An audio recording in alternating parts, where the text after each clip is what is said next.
Welcome to the H.O.B. House of Basha Incorporated and The Awakening.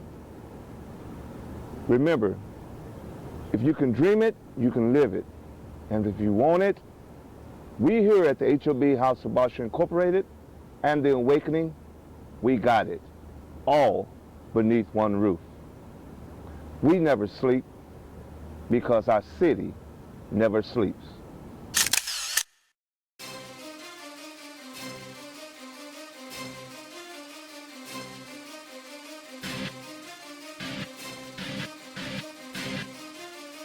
That they may have an opportunity to live in a country where the Constitution covers them the same way that it covers the white children. Enough is enough. This is like an abusive relationship.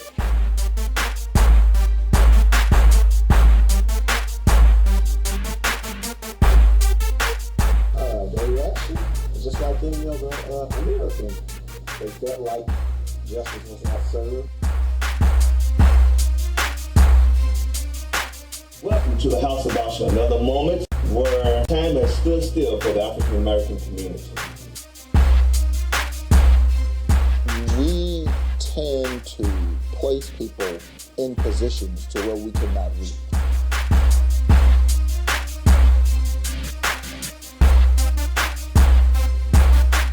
We live to see greats such as the late Dr. Martin Luther King Jr., John F. Kennedy, Malcolm X, and the prisoners.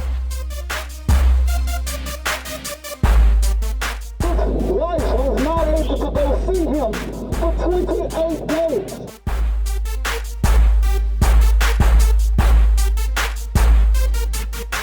And like any abusive relationship, you have to know when enough is enough. And African Americans, I tell you today, until you realize that you are not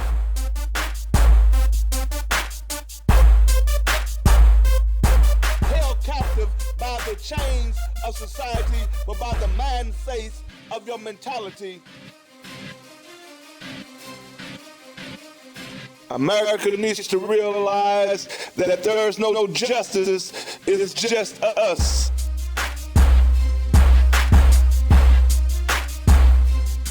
And until America grasps this country will be further divided amongst races.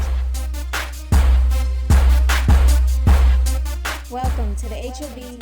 House of Basha Incorporated and The Awakening.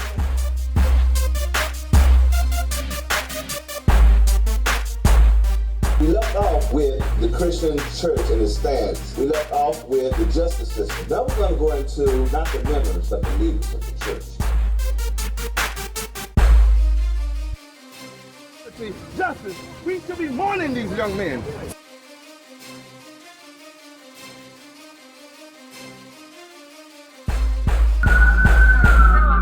Yes. This says proves to us that there's work to be done. Yes. That it's time for our voices to be heard, but not just our voices. It's also time for us to make moves. Welcome back to the H.O.B. House of Basha Incorporated and The Awakening. My name is Israel Basha, and I am your host. I had the opportunity to be a part of something so spectacular within our great city. Although the city continues to heal from brutal acts of violence, where there is evil, we must remember there is always some good. There is a saying that in the shadows, wrongful acts occur. But what I found working in the shadows of Dallas were the acts of benevolence.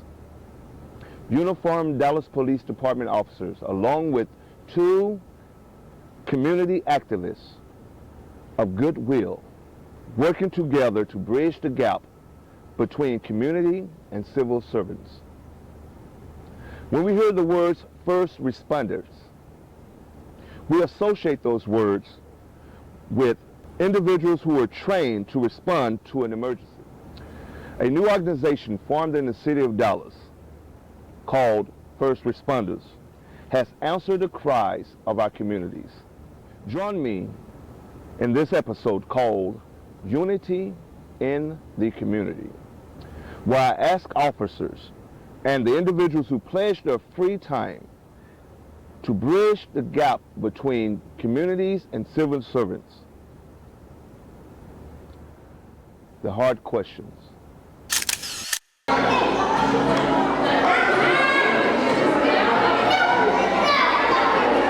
Y'all okay? Y'all can go ahead.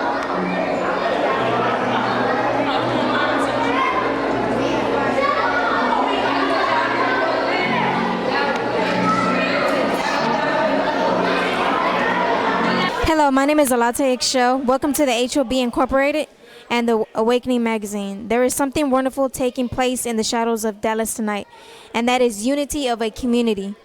Joining us here tonight is Officer Melton. Officer Melton, can you tell us a little about what's taking place tonight? Yes, this is first responders. We do community unity events to give back to the communities that are needy and need some help. And we come out here and give them some stuff to look forward to and try to make a difference. And how long has this been happening in the shadows of Dallas here? Dude, honestly, these community unity events are new. We started them with the Forest Aldea. It was a big deal. We had almost 1,000 participants in that one. And we saw a need in the communities. And so our goal is to fill that need and give to the good people of Dallas. And what is the ultimate goal that Dallas Police Department wishes to achieve? Well, we work in coordination with the Dallas Police Department. First responders in Dallas, we're hoping to build the bridge between first responders and the communities. There's been a lot of stuff going on, and we want people to see us that we're here to help, and that we're wanting to be a positive influence in their lives. On a personal note, how does this make you feel being able to work with communities this way?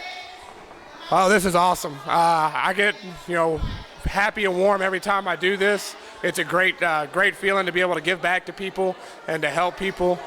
Been doing community service events for a long time, but to be able to be one of the founders and get out here and make a big difference, it's awesome. Oh, it makes you feel real good, though. In time you could get together and work with the community and the kids and to put some joy into their life. Of course, it makes you feel good, too. But, this is something that they don't get much to see, and it's something that they will grow up and always will remember. So it fills your heart with joy to see the kids and see everybody in such a festive mood around this time of year.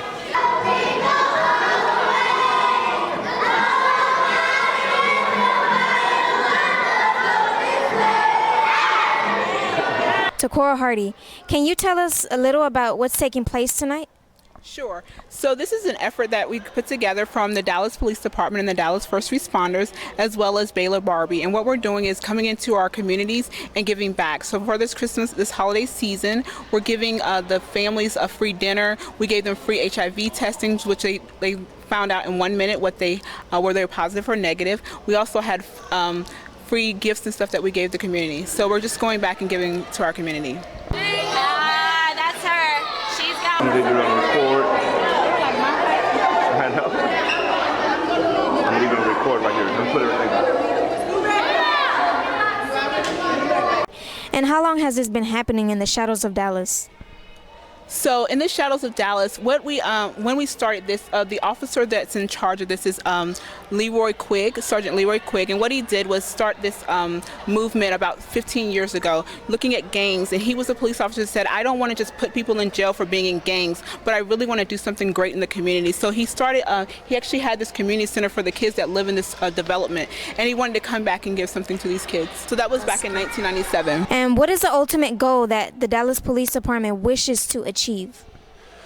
They really want to show that it really is a community, that they really are here to serve. This is not about arrest. This is not about trying to flex who you are, but to show we're here to serve and protect the people. Now, obviously, if something's bad, they want to take care of it, but really it's to show we live in the same communities, we serve the same people, and we're all in this together. On a personal note, how does this make you feel being able to work with communities this way? This is really what it's about. We can we can talk about it or we can really be about it. To see this in action, to see the smiles on the kids' faces, you know, with something as simple as a bear, it just really shows you, you know, this is the heart of it. Christmas isn't really about things, it's really about community. And if we can take the momentum from here, to take the holiday spirit from here and continue it all throughout the year, we can really start making a change in this community, and that's what we're here for.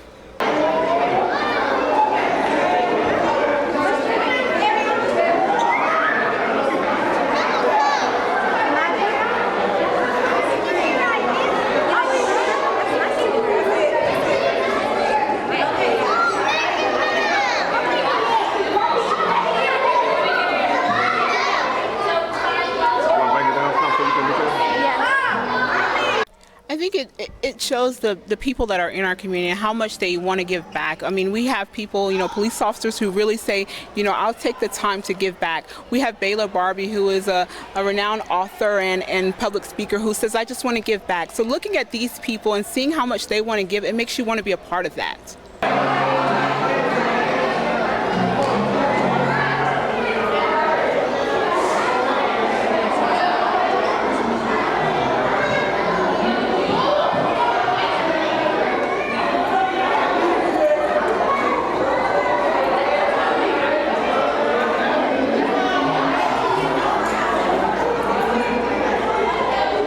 What's your name? Angel.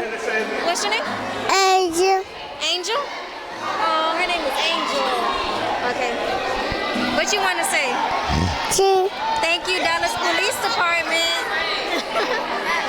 What's your name? Pleasant. Pleasant? Yes. What do you want to say to the Dallas Police Department? Thank you. Okay. What is your name? Jasmine. Jasmine?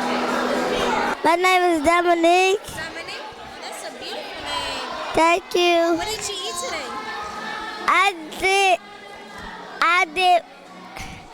I went ice skating. You went ice skating? Oh, that's good. What's your name? Brandonaya. Brandonaya? That's a beautiful name. You are such an angel. Aww. Wait a minute. You fine. Okay.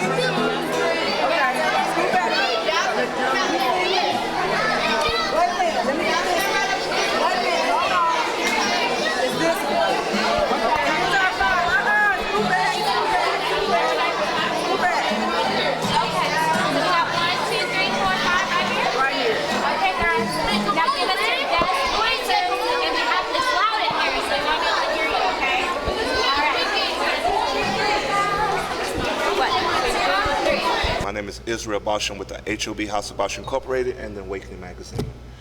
We have already just seen something so beautiful in the city of Dallas that no one ever gets to see. We see a lot of it on television in other cities, but no one sees what Dallas Police has done, First Response has done, other young ladies like this young lady right here, what she has done, dedicating their time and hours to communities and children that are not their own. This is something I applaud personally. Yeah. We have here with us Officer Quigg, and Officer Melton. Did I say that correctly? Correct, yes. Okay, and could you please introduce yourself for the camera? I'm Sakura Hardy. Okay, and sir? Baylor Barbie. Okay. With all the negativity that's going on in society today, you all have put something positive amongst the communities. What impact do you feel that you have made tonight that others have not seen, dealing with these young children today? What impact do you feel like you have made? Well, I think tonight specifically, they get to see people in uniform that they're used to seeing come in their communities, or have the opinion that we come in these communities only to arrest somebody. Yes. Only to get there when there's a problem, and whether they like the way our solution is or not. Today they got to see that we're here for them. Every officer I ever talked to got into this because they wanted to help the community. And they didn't say what community they wanted to help. They wanted to help the city of Dallas. So it doesn't matter if they work North Dallas or South Dallas, they all got here, we all wear the same patch, and we all wear the same color. And we came here to try to prove and show people that we actually care. And we're in your communities. Not only do we enforce laws in your community, but we're part of your community. Do you see criminal thugs, thieves, new future in prisoners? Or do you see our future of tomorrow? Open table. To me, I see our future tomorrow. Yes. But see, what we as a police department, we as a community need to do, they need to see these children as a future of tomorrow too. Yes. Because unfortunately, I'm gonna be real with you guys. Please. Unfortunately, society don't see these kids as future of tomorrow. Okay? Yes. They see them as what you just got done talking about, thugs or future criminals or whatever. Yes, sir. But if we bring positive people who really want to make a difference in their lives, then these kids can turn into President Obamas, Yes. turn into Chief Browns, turn into, senators and congressmen Yes. and lawyers and businessmen, and be successful in their communities and trying to make a difference. And then they're going to want to come back to the communities and make a difference as well. Yes. So that's why I go with the old saying, it takes a village to raise And it a does. child. It does. It does. It takes everybody. Matter of fact, me and my partner, I believe that was you and I, we were just talking about that a lot of people don't care. No. A lot of people don't care about our kids. And then when a crime happens against them, it's why are these kids like this? And why anybody? Because you're not doing anything. If you're not touched by the problem, Yes. if you're not touched by the problem, then to you there's no problem. And they care more about the hot spot. Okay. I think they care about when there's a specific problem, especially politicians and people that are elected. They Yes. see problems and they want to be whatever the hot button is. Yes. But they don't stand where the cool problems are, but there's still problems in these communities. Yes, it is. Every community. It doesn't matter what part of the city you live in, there's issues. That's right. And the only way we're going to be able to make a difference in these issues is with the kids. And by more police officers being involved in events such as this, Yes. and events that we did a couple weeks ago, because we did a series of events, and that's what we want to do, is keep a series of events, because what we're trying to do is bridge the gap between the police department and the community, and so the community can see a different side of the police department, but by the same token, police officers in the police department can see the different side of the community.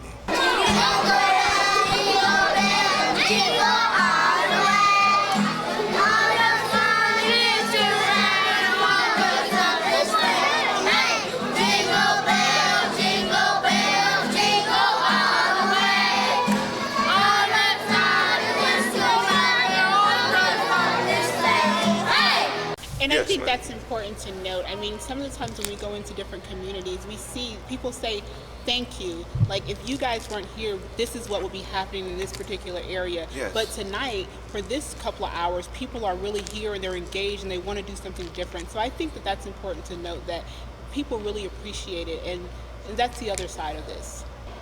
Do officers build up a shield before the shield? No longer feeling the emotions or feeling the pain if someone dies, or if there's a killing take place? Do you feel like officers become nonchalant now at this point? No, I think that it affects all of us. It affects everybody. And I remember when we had the protests in Dallas and I was standing on the line on 35 Yes. northbound, I wasn't out there thinking hateful thoughts. I wasn't out there thinking this is a silly event, I don't agree with this. The only thing I could think of is, man, how great of a country do we live in that you can do this, that this is your right to stand here. And whether we agree or disagree, it didn't even matter to me. I was spending more time standing on that line going, man, this is maybe one of the top things that I've ever been a part of Yes. in this community, in this job, is the democratic process. And that's how we get things done here. Well, and that's how we get it done. And like I said, we had people baiting, trying to get Yes. involved, and there's heated moments, and there always is, because we still have a job to do. Yes. But I remember standing there on the highway, cold, and standing out there with a bunch of people, traffic honking, thinking, man, this, regardless of what the thought is, this is the coolest thing I think I've ever been a part of as an officer, is standing out here being a part of the democratic process. Do we believe that there's gang violence still today? Absolutely. Okay. Yeah, and I think, you asked the question that how do these officers feel about killings and were they numb to it? Yes. And I kind of wanted to weigh in on that because Please. I don't think they are. And I want to say, I guess about a month ago, we had an event with about 1,000 people in the Forest and Adelia community. And I think that was a direct result of a young man getting shot. And and then in the gang retaliation after that. And I think that's really important to note, that these officers aren't just coming out showing their faces when there's a community event. They're planning that event. They're putting the blood, sweat, and tears into doing something positive, not just arresting people. Yeah, you have to arrest people when they kill someone, Yes. but going the extra step further. We gave out about 25 jobs on that day, and another 20 happened after that day. We want to give these people alternatives, and that's what I like about these officers, their passion for really trying to do something positive in the community. How do we feel about gun control? Well, I think what you're doing, I mean, gun control really is irrelevant, because you're only taking guns away from the good people. The people that are going to use them are going to use them regardless. So it comes back to, like you said, it's about the community. You have to build the community, which is why we're here today. I would say we had about 95% young kids. Yes. But it starts there. You know, we had a goal today. We sat around hundreds of hours, went planning this, came down to how do we put a smile on one kid's face? Because I think it's kind of like, you know, that ripple effect. You throw one rock into the center of a pond, and those ripples reach across the entire lake. And that's really why we're here. So it's not about, you know, what kind of permanent change can we make today. It's can we put a smile? Can we show one kid, perhaps, you know, leaving here, not totally changed, but thinking maybe there is an opportunity. Maybe I can be something. Maybe there are good people outside of these this district that we're in. If we have a message to tell the kids today about if they're being bullied, if they're being targeted, if they're being addressed with violence, most children are afraid to say anything. Well, I think a big problem with bullying is the disconnect between what modern day bullying is and what the parents thought it was. Yes. You know, the misconception is that back in the day, you know, a kick me sign was bullying. Yes. But what I think we can do, and what will help so that they can relate to the kids, is to help these adults and parents understand you're being bullied too. When you go to your work and your boss is making you stay late, your boss is making you do things you don't want to do, when you feel terrible Yes. and you want to go home and you have those wrong thoughts in your head of this isn't worth it anymore, Yes. that's bullying. Because see, I think when they can put it in that mindset and realize, okay, my kid who is not adept to be able to have the mental process to be strong enough to go through this, now I think we're going to listen to them. Then I think you can start making changes as far as bullying. And the bullying and the violence is no longer an 8 to 5 while you're at school problem. That's right. It's not. You've got social media, cell phones. Kids are getting bullied 24 hours a day. And if they're just sitting in their rooms, parents got to work. We know they got to work. And in some communities, there's only one. There's only one parent, and they have to work. Yes. And they've got to take care of their kids. In many communities. And those kids are looking at their phones, or they're on their computer, and they're playing in now video games. They talk on video games, and they're bullying each other. It's no longer do they ever get a reprieve from bullying. So to make a difference with bullying, we have to change how we first respond to it.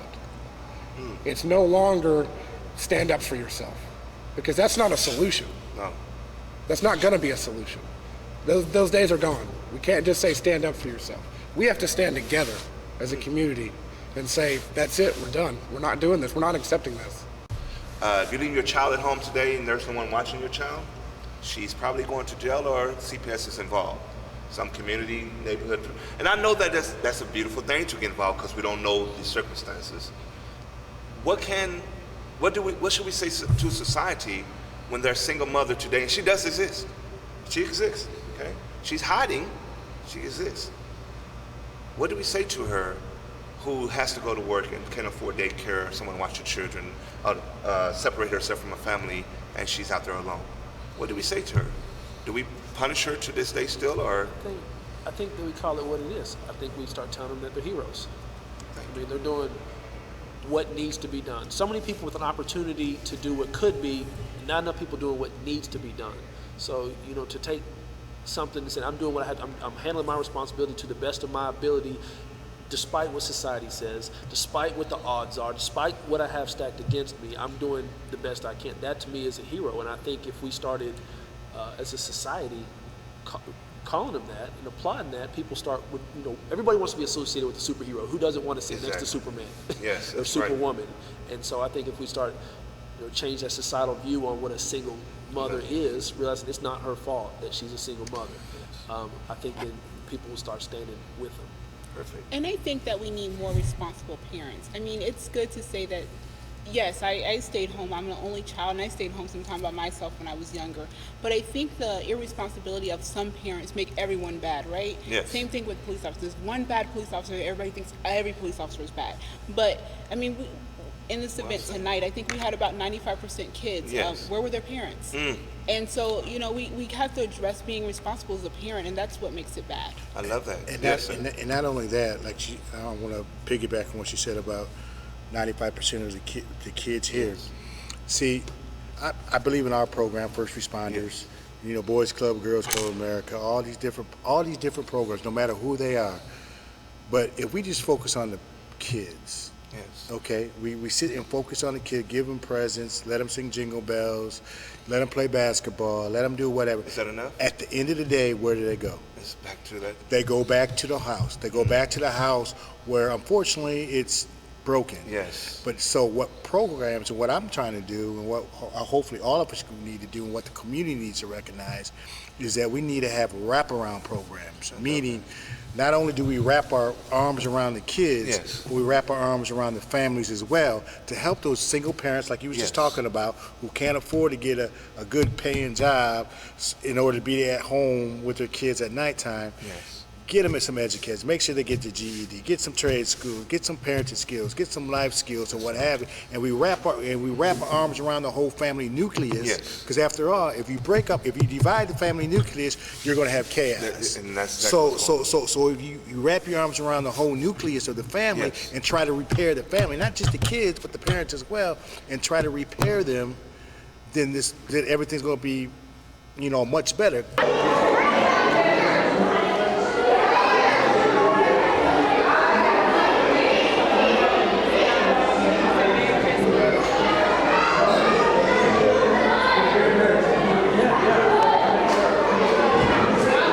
Because a lot of these kids are walking out of here right tonight.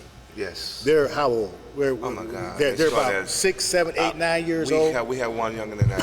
I got on camera. And guess what? They're walking home by themselves and it's dark out. Where's the parent at? And where's the community? Where's the community? It takes a village to raise a child. But do we feel, because of the lack of parenting, or the lack of involvement with children, is that why these children are swaying towards gang activity? Right, because matter of fact, Lamont, who just spoke to these kids, Lamont was a 415 gang member in South Dallas. He and I hasn't always been the best of friends. But now for the past 13 years, we've been working together as a team, going through all DISD, Richardson ISD, talking about the awareness of gangs. And a lot of kids believe that gangs are their families. Because they leave their household. You know, their granny's taking care of them, maybe 70 years old or whatever. They're taking care of when they go out to the streets and they find a family out in the streets, which is that gangbanger. Okay? And so he tried to tell the kids, the gangs they're not your family. Matter of fact, they're the reason why I'm blind, because his own gang shot him in the head. And it wasn't a rival gang, it was his own gang. The one he called family. Exactly. And we always talk to the kids, there's no honor among thieves. So therefore, when you go out in these streets and try to sell the dope, try to be a gangbanger, you're going to run into these different circumstances. And one powerful message that I don't think he said, that he tells everyone, it took God to close his eyes in order for him to see. The family is what they want. A lot of these kids, all they want is somebody to pull them aside and say, hey, look at me. I want to be disciplined. I want you to tell me what to do. That's right. But if nobody's there to do that, then they're going to fall astray and they're going to be prey to gangs, drugs, and what have you. A mother's not angry that there was a white officer who shot an African-American child. She's angry that her child died. The person could be in green, yellow, blue, or orange. She lost a child. She's seeking justice. It's not about the color of the person who killed the child. It's about the fact that she lost a child. It doesn't matter about the color. Her heart is hurting because she's seeking justice. And if there's no justice at the end of this, then that's where she's at pain at. I want to start on that. I know you guys are going to speak on it as officers, but I think that, you know, I like rap, so, you know, like a Kendrick Lamar, he said, you know, everybody's marching for Trayvon Martin when, you know, gangbanging makes me kill someone who's blacker than me. My thing is, like we was talking off record, everything's injustice. It doesn't matter who pulls the trigger. It doesn't matter if it's a gangbanger pulling the trigger or if it's a police officer pulling the trigger.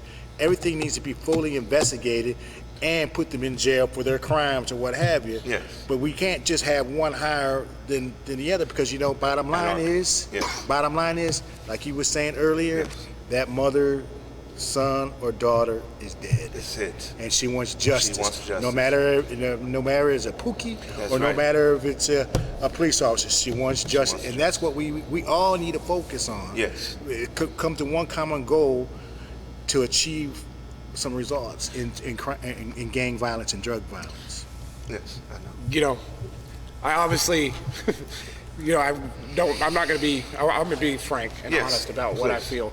And, but as a officer, and I'm a white officer, I think there's issues. Yes. There's been issues since the beginning of this country between race. That's it. It doesn't matter how light my skin is or how dark somebody else's skin is. We all have the same needs. Yes. We all need love. We all need food, water, shelter.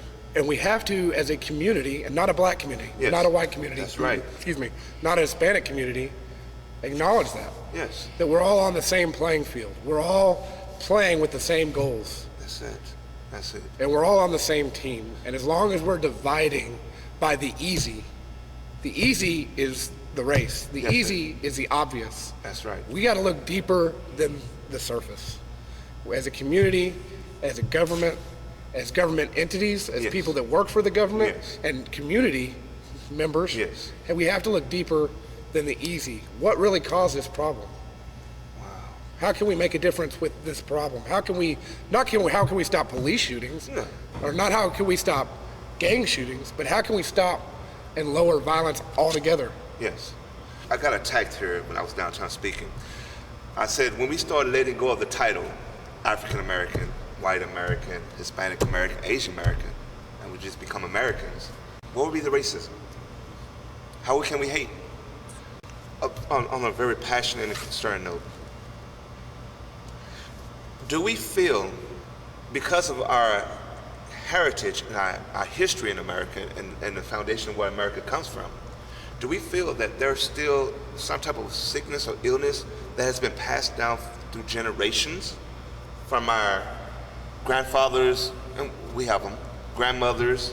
Do we feel that that's part of the problem what's going on in society today?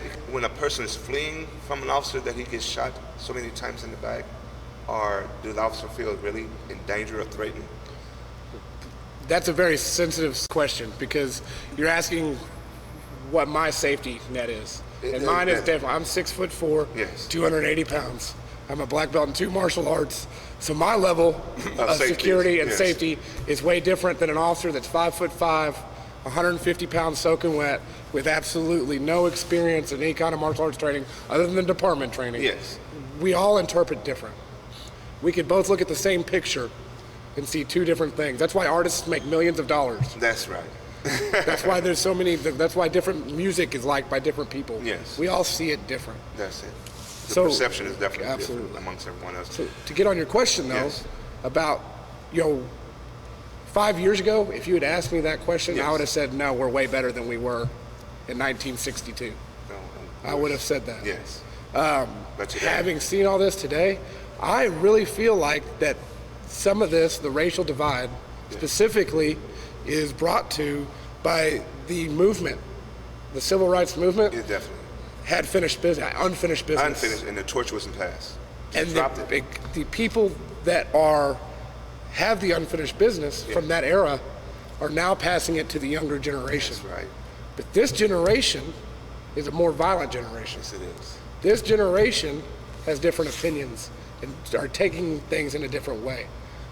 And we can say more violent, but it's just more media disposure. Yeah, I mean, maybe not even statistically, may not even be, and I'm not an expert on statistics. You're right. What you're saying is definitely correct. But so it's that disease. I'm not going to call it a disease. This unfinished works was passed down through this generation. And it's not just unfinished work. It's that we don't want to do the work. So we don't want to go out and really impact our communities. That's right. But within the black community, okay, I don't think we even know our heritage. No. We don't know our heritage. These kids growing up right now do not know what Martin Luther King, Malcolm X, and what all these folks have gone through, and their struggles that they've gone through. Because if they did, they would definitely change their ways. And come on, 1965, 1969, could they come to somewhere like this and without, you know? So my deal is, we as a black community, it doesn't matter if you're a black community or a Hispanic community, you got to teach your heritage, you got to teach your culture, where you came from, in order for them to succeed. Because they don't realize that in Vietnam and World War II, especially in World War II, if you go back, look at the Tuskegee Airmen, what they had to go through. Oh my God. Okay, the Tuskegee Airmen had to go through there. They had to prove that they were just as good as a pilot as a white pilot. That's right. But then when they were doing that, you know, flying escorts for the bombers, they ended up being the #1 deal. But the overall perception of a black man back then was they're not capable, and they don't got the mental capabilities to fly a plane or be an officer or whatever. But now look at what we have. Now we got black astronauts. Now we got this and that. So they got to look back at their own history and see where they're coming from in order to appreciate what they have now. So we're not teaching the history. We're not teaching the history. Those should perish for the lack of the knowledge. And who's going to teach them? But that, I love that. That goes back to the role models. That's why we're trying to do these events. Yes. You know, multicultural, white, black, Hispanic, and coming together as one to teach all these kids. And we can have different, you know, we have to break it down to different heritage type deal. That's fine too, but it's all positive and trying to show where they came from. If we don't teach them, they will not grow. And I love what you all are doing here, and I thank you all so much for being honest and putting this on the table at the H.O.B. And hopefully that you all be a part of this again. Are there any closing remarks that you all like to make? We're First Responders Incorporated. Yes. This whole organization is a multi-tier organization. Yes. We're in your communities. We're doing events like this.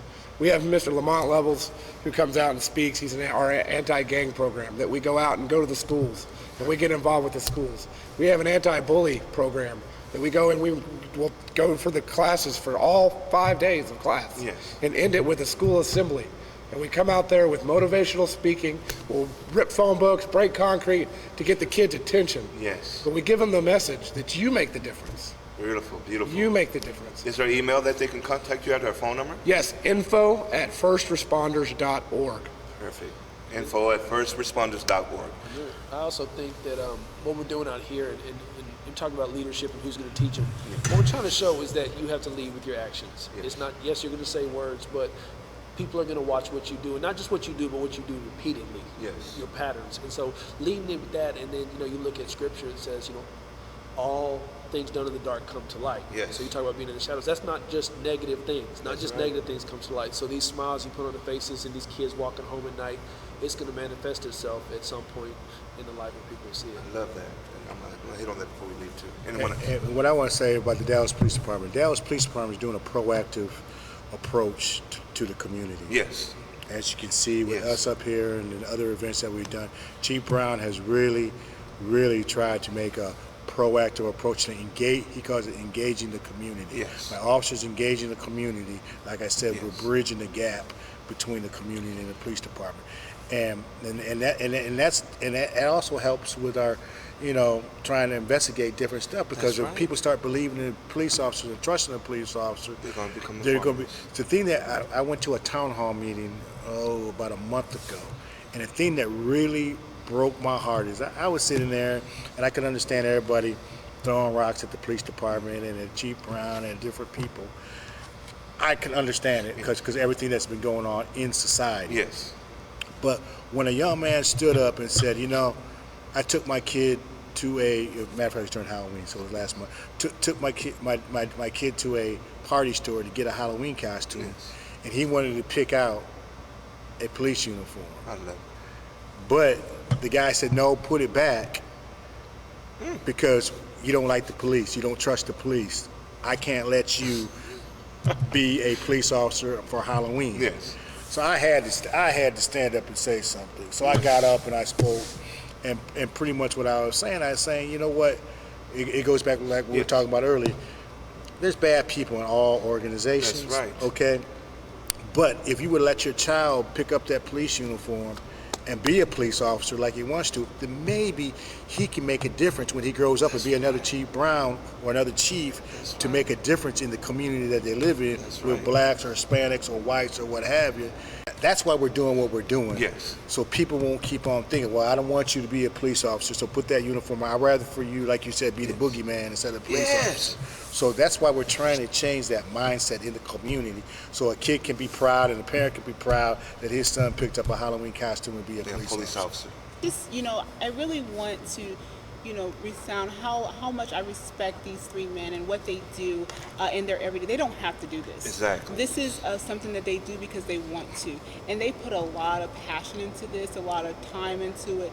And I see the kids walk up to you, Sergeant Quigg, these kids here know him, and they know him in a positive light. And I think that's important, that we show these kids that they can know these police officers in a positive light. That I was outside, and one of the officers said, the girl was 39 years old. She said, I knew you when I was 12, and you're still around. I'm good now. I'm grown. I got my own house and everything. I think that's important to come back and see these kids grow up and see what, they can contribute to society. And she just came out to help out and give a little because she had experiences. That's God was in her heart. I had this facility for 2 years. Yes. And what I did was I ran programs out of the facility. DHA allowed me to run programs. I ran programs for, after school programs, basketball programs, mentoring, counseling. We did back to school.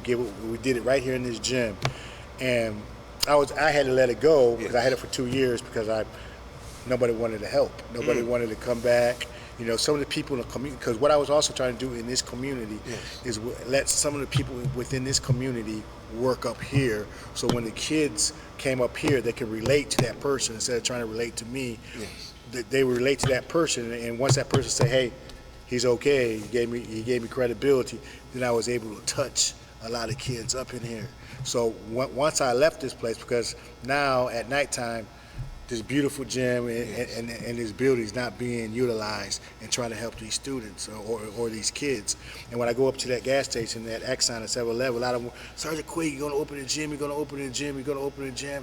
I said, I'm working on it. And see, and that's the type of stuff that they rather be in a safe haven like this. Yes. See what I'm saying? That's right. A safe haven like this than hanging out in the streets. That's right. But when we close the doors, and a beautiful facility like this, and people don't come up in here and try to make a difference within this community, no matter if it's our program or another program, if nobody comes up in this facility right here and try to help these kids, what are these kids going to do? They're left out there. They're going to be left out in the cold. That's right. Left to the gang bangers, because matter of fact, this facility got tagged with gang graffiti. Yes. That's terrible over here. Yeah, right behind this gym, the back gym got tagged, and see, and now. And the reason why they're tagging it up and trying to break through the doors is because they say, you know what, let us in.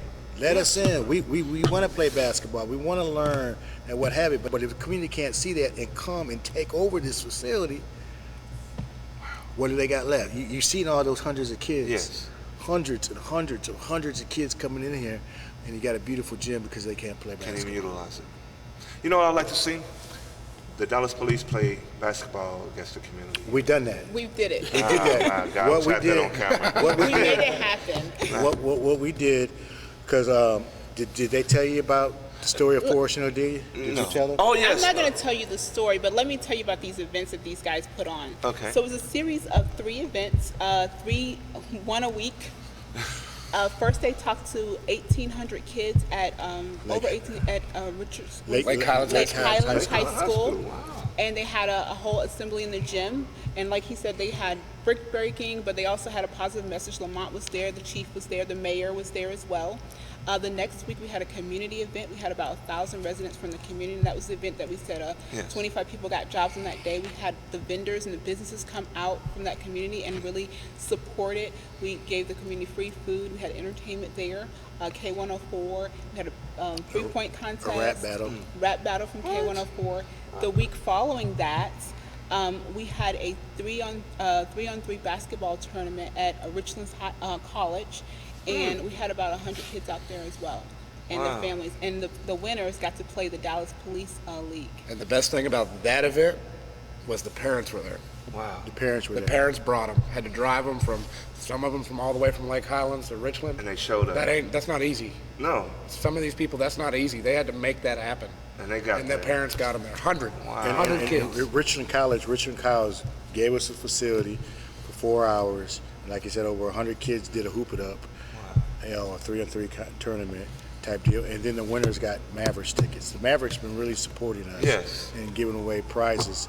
And then that following Sunday, the Sunday, because we did it on Saturday or Sunday, we had our D.P.D basketball team play against the winner of the adult community team, in which D.P.D won. Okay. I don't think they won. I think it was. I think it's the best 2 out of 3. Maybe. And Goes they to won the the last spoils. one, and then so they say they won. And then this month alone, we're doing it again. Perfect. This December, I'll make sure H.O.B. does that. December 7th, we did a self-defense seminar for women, for 200 to 300 women, to teach them, to empower them. It Yes. wasn't a victimization lesson, and that you're the victim and watch out for this. Yes. It is you're powerful. That's and it. you can get out there and you can do this stuff. You don't have to and hide. we did that and not be December afraid. 11th and today, or 7th. Today's the 11th. We have this. Next Thursday, we have it in Fraser Court. It's going to be at the Juanita Craft Center right there at Lego, Hatcher or Elsie Faye, Higgins. And at the same time like now. Yeah, well, it's at 6 o'clock on Thursday. Okay. This is what I'm going to put you on the spot. Yes. Now. Go right ahead. Put you on the spot. You might want to put the camera on me. I don't know. What I would like you to do Yes. is, do you think you're willing, and I can see that already, to be more involved in what the police department, what we're trying to do to the community to bring a more positive reflection on the police department and on people like Baylor, who's taking his time out, even though he graduated and played for football for Baylor. I overlooked that. You don't like that. And I'm going to talk about him in a second. Go But so we can really push this message out there, push this message to the community to let them know that, hey, we need more role models. We need more blacks. We need more Hispanics. We need more white people to get involved and try, because you know what? It's not just black kids killing, but you got white kids overdosing on drugs and what have you. So, there's issues across the board with everything. And to me, all lives matter. That's right. Whether red, yellow, black, or white. That's right. We need to change everybody's lives in order to, be successful and gain a good result. So I was just wondering that maybe you could direct us to other people who have the same passion as we do, because a lot of people talk the talk, but no a lot one of people walks walks the walk. Yeah, we sit back and not get a lot of people don't want to come out in the forefront and be leaders. They just want to be followers and say, okay, I'll do whatever you need me to do. No, I need somebody who wants to be a leader, somebody who wants to make a difference in the community. What I would say to that is that we have wrongful doers who hide behind doers, positive individuals. I have a lot of examples of We that. have those individuals who do all the wrongness, and then they depend on people like yourselves to keep the positive flow going. I forgot. We didn't really talk about Baylor at all. I think he talked to Sergeant Quigg, I guess, one time, and he just got really behind this movement. Baylor is a world-renowned author and a speaker, and he is one of our big Dallas most influential African Americans as well.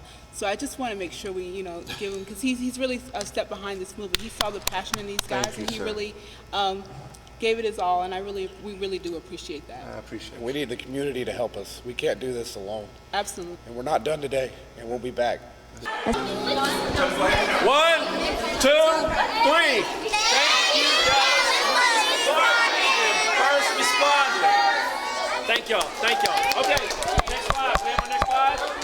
Thank you, Officer Melton, and for allowing our viewers the chance to see the wonderful works that Dallas Police Department is doing. Thank you so much. Thank you. Thank you. Appreciate you. Thank you. Thank you all for allowing our viewers the chance to see the wonderful works that Dallas Police Department is doing. Thank you so much. Okay, thank you.